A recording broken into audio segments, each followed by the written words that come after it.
Gia Korpu on Air. Semangat pagi Bapak Ibu, Sobat Pengawasan. Selamat bertemu kembali di dalam Bincang Santai Gia Korpu. Pada kesempatan kali ini, topik yang kita angkat adalah Siswaskeudes.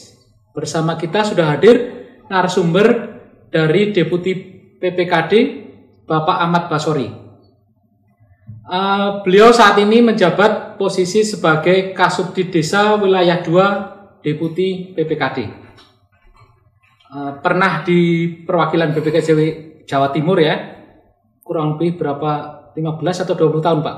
10 tahun. 10 tahun ya. Dan pernah bareng di Pusdik perwakilan BPKB Jawa Timur. Dulu beliau yang membidani lahirnya aplikasi Siswaskeudes. Sekarang dikembangkan aplikasi atau sistem informasi pengawasan keuangan desa atau Siswaskeudes. Nah, tujuan pembelajaran kali ini adalah Bapak Ibu agar mampu memahami konsep Siswaskeudes. Pertanyaan pertama Pak, mungkin bisa sambil diminum Pak, nanti santai aja. Apa itu Siswaskeudes Pak? Dan apa hubungannya dengan Siswaskeudes?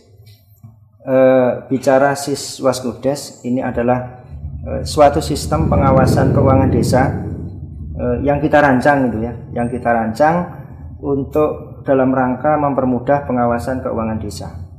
Dan di dalam sistem pengawasan ini kita memanfaatkan teknologi, artinya dengan basis teknologi itu kita optimumkan untuk melakukan pengawasan keuangan desa.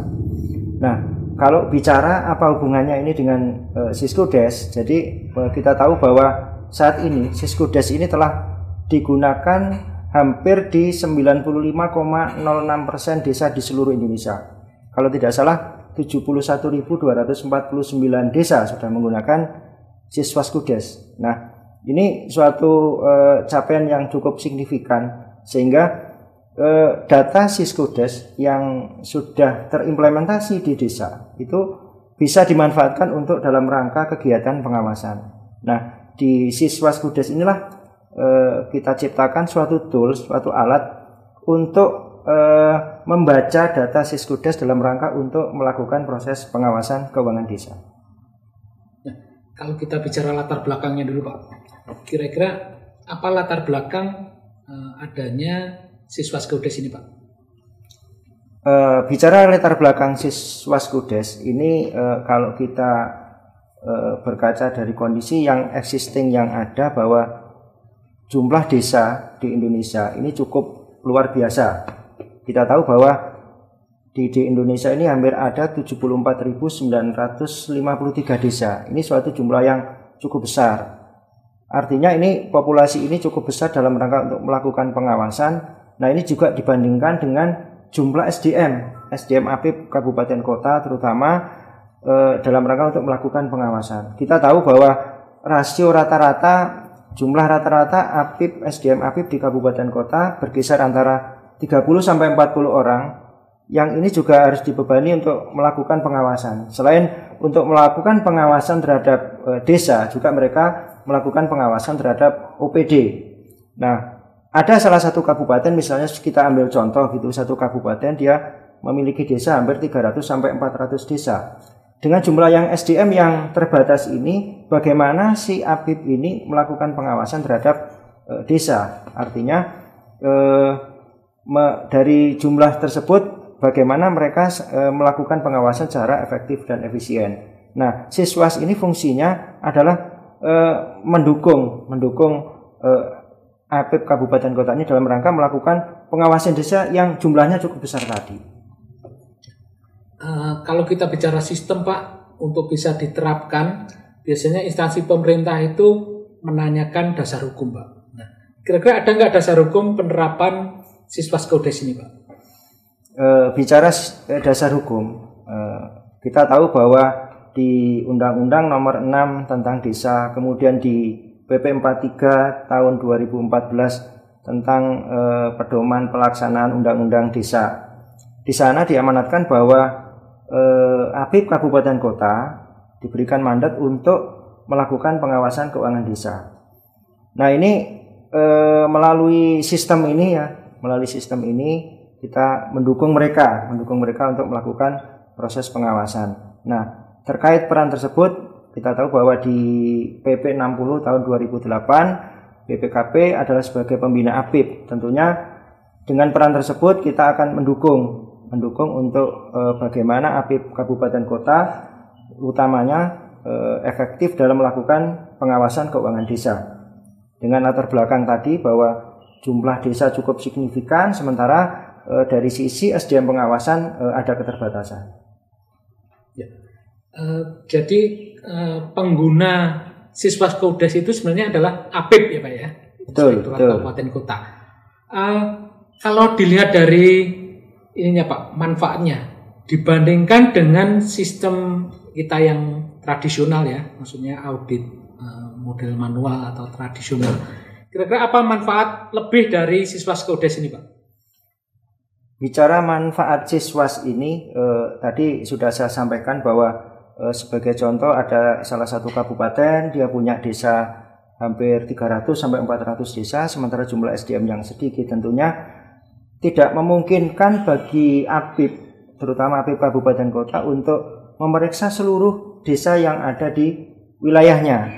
Nah, melalui aplikasi Siswas ini kita bangun suatu model bagaimana mereka bisa efektif melakukan pengawasan keuangan desa. Nah, di sana ada dua model. Yang pertama yaitu sebelum APIP kabupaten kota ini masuk melakukan pemeriksaan atau pengawasan terhadap desa, mereka terlebih dulu melakukan namanya desk review. Desk review ini untuk melihat potensi desa mana yang paling berisiko. Jadi dari 400 atau 300 sampai 400 desa tadi dipetakan melalui beberapa faktor resiko, dinilai berapa yang nilai resiko yang paling tinggi, itulah dari sekian desa itu diambil untuk dilakukan sampling audit ke lapangan. Jadi tidak serta-merta seluruhnya harus kita lakukan audit, tapi yang diaudit adalah desa-desa yang memiliki potensi risiko yang paling tinggi. Nah itu nanti indikator risikonya apa, kemudian apa yang perlu dilihat, itu nanti ada detailnya di dalam tools aplikasi Siswaskaudes itu. Seperti kita ketahui Pak, kalau di desa itu dana itu kan banyak sekali jenisnya. Betul. Ada dana APBD, dana APBN, barangkali mungkin ada dana-dana yang pinjaman atau hibah luar negeri itu seperti zaman dulu ada kayak PNPM, BPIP dan sebagainya itu ya. Nah, kira-kira lingkup Siswaskaudes itu sampai sejauh mana Pak? Iya, bicara mengenai tata kelola desa. Kalau kita bicara desa saat ini, sumber dana yang dikelola itu luar biasa.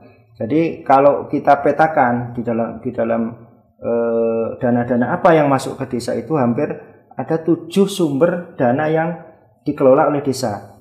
Ya, kita tahu ada namanya dana desa. Ini adalah dana dari APBN yang digelontorkan oleh pemerintah kepada desa yang jumlahnya tidak kurang dari 1 miliar per desa. Ini jumlah yang cukup besar. Ya. Kemudian di sana juga ada namanya alokasi dana desa. Ini adalah bagian dari 10% dana perimbangan yang diterima oleh kabupaten kota dikurangi DAK. Ini disalurkan untuk desa. Ini utamanya untuk membiayai gaji tunjangan perangkat desa dan operasional pemerintahan desa.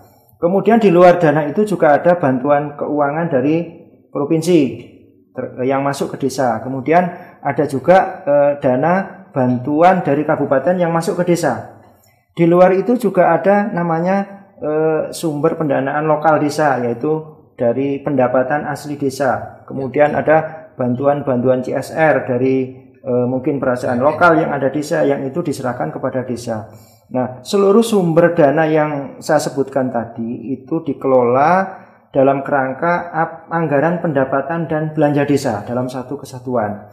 Nah, skop yang diawasi oleh Siswaskaudes ini adalah meliputi seluruh sumber dana yang tadi tertuang di dalam APBDes. Jadi tidak hanya yang dana desa, tapi seluruh 7 sumber dana yang saya sebutkan tadi itu seluruhnya dilakukan pengawasan melalui Siswaskaudes ini.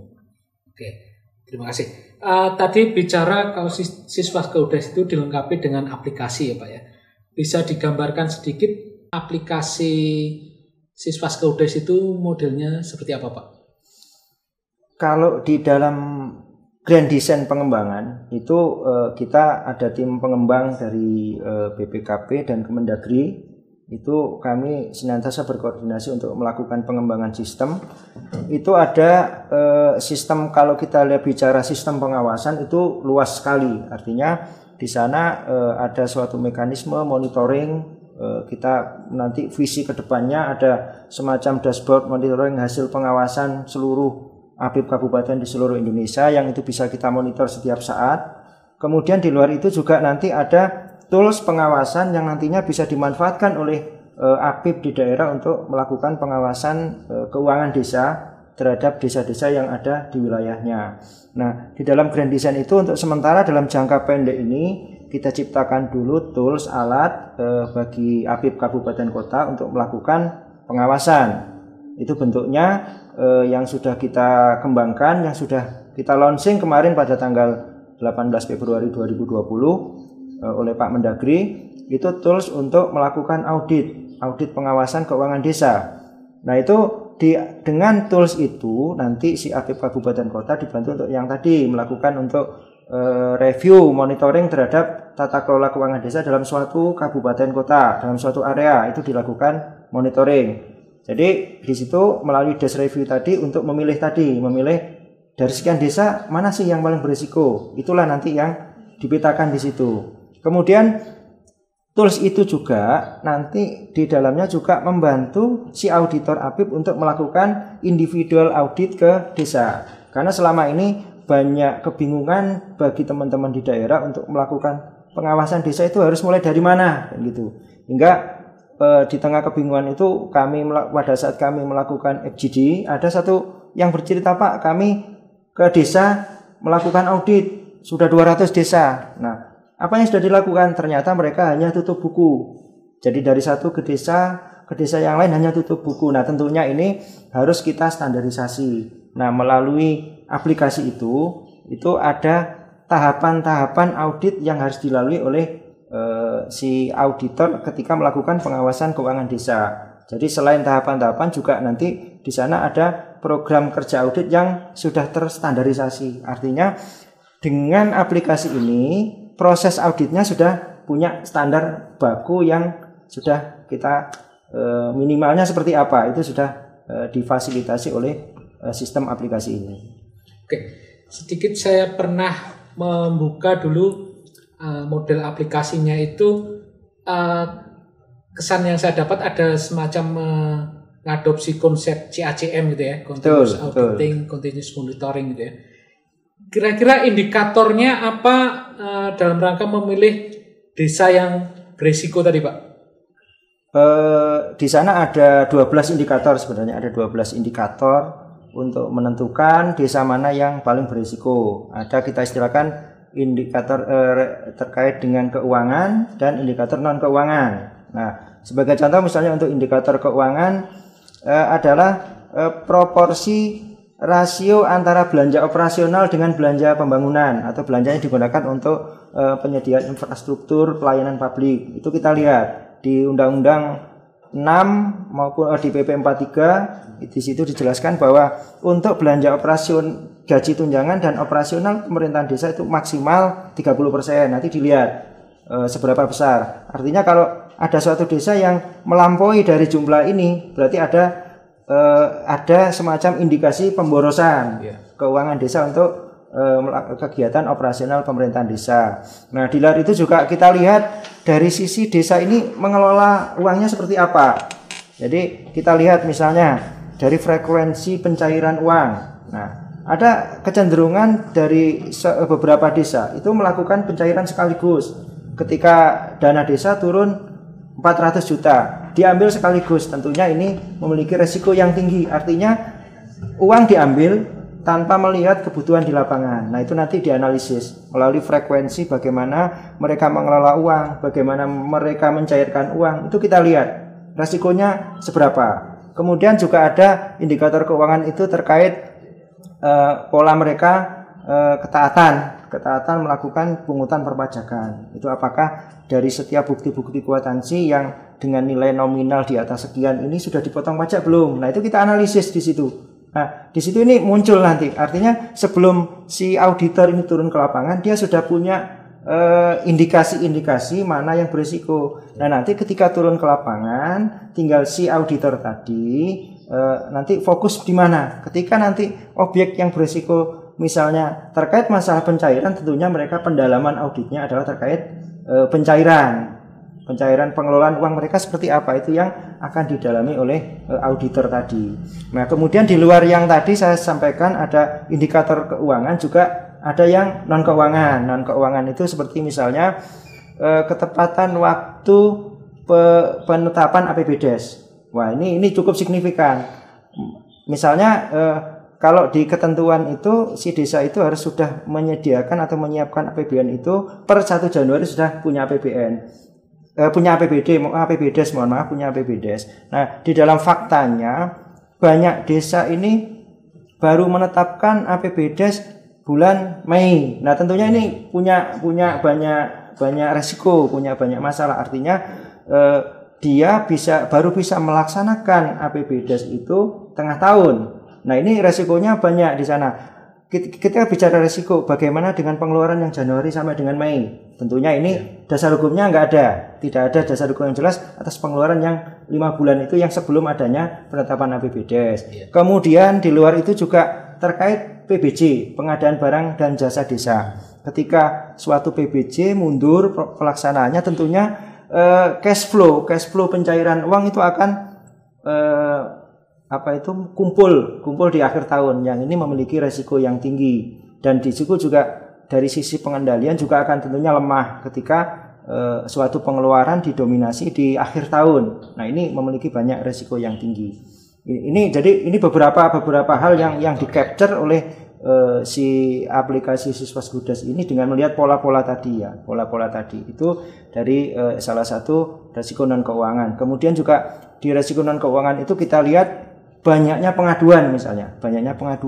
Jadi desa yang banyak diadukan oleh warga atau oleh masyarakat, tentunya ini punya potensi di situ banyak problem. Nah, di situ juga kita capture banyaknya pengaduan yang masuk atas desa tersebut. Semakin banyak dia menerima pengaduan, berarti ini resikonya juga paling tinggi. Itu beberapa hal yang kita capture dari aplikasi Siswaskudes ini.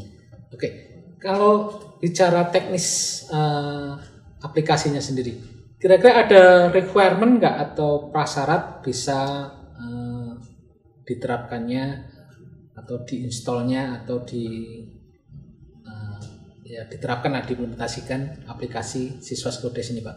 Ya, jadi bicara sistem requirement, kebutuhan minimum suatu sistem itu bisa dilaksanakan. Jadi di awal tadi sudah saya sampaikan bahwa Siswaskudes ini berhubungan dengan Siskudes. Artinya ketika suatu daerah ingin mengimplementasikan Siswaskudes, syarat pertama dia sudah menerapkan Siskudes. Itu yang pertama. Kemudian yang kedua tadi terkait adanya desk review secara menyeluruh di satu kabupaten kota. Tentunya ini juga harus dilengkapi dengan prasyarat bahwa seluruh APBDes, seluruh realisasi keuangan yang ada di desa itu harus terkompilasi di kabupaten. Tanpa itu tidak bisa. Jadi harus dikompilasi terlebih dulu sehingga si APIP kabupaten kota ini bisa memanfaatkan data yang sudah terkompilasi ini untuk melakukan database analisis dalam rangka untuk melakukan pengawasan. Oke. Terakhir Pak, pertanyaan terakhir, mungkin ada harapan atau pesan-pesan dalam rangka lancarnya pengembangan atau penerapan Siswaskudes ini, Pak? Jadi kalau Siswas ini ini sesuatu yang baru kita kembangkan, baru kita develop dalam beberapa periode terakhir.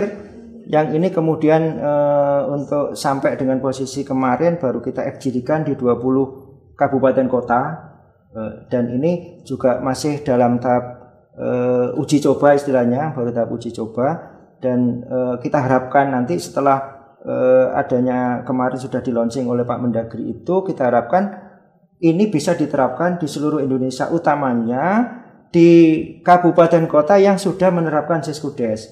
Jadi tidak kurang dari kita kabupaten kota di seluruh Indonesia itu ada 434. Nah, ini yang sudah menggunakan Siskudes itu 417 Pemda. Jadi paling tidak ditargetkan di tahun 2020-2021 ini 474 APIP kabupaten kota ini sudah menerapkan Siswaskudes. Oke, terima kasih Pak Basori. Demikian Bapak Ibu bincang-bincang kita, bincang-bincang Giakorpu. Semoga bermanfaat, menambah pemahaman dan pengetahuan Bapak Ibu. Sampai berjumpa di lain kesempatan. Terima kasih.